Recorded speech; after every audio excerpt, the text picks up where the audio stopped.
Magandang araw po sa ating lahat. Kumusta po kayo?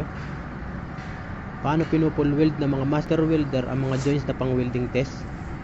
Kung kayo po ay welder na wala pang experience o idea, para sa inyo ang video na to.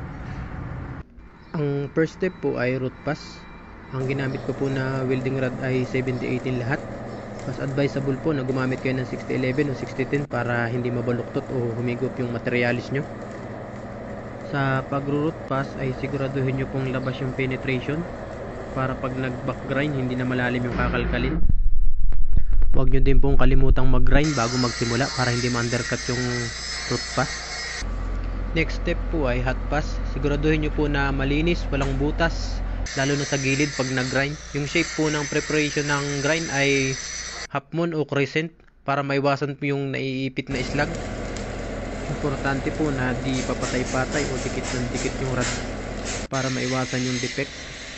Next step po ay peeling capping. Same preparation lang po yung gagawin. Kailangan ay malinis at makintab.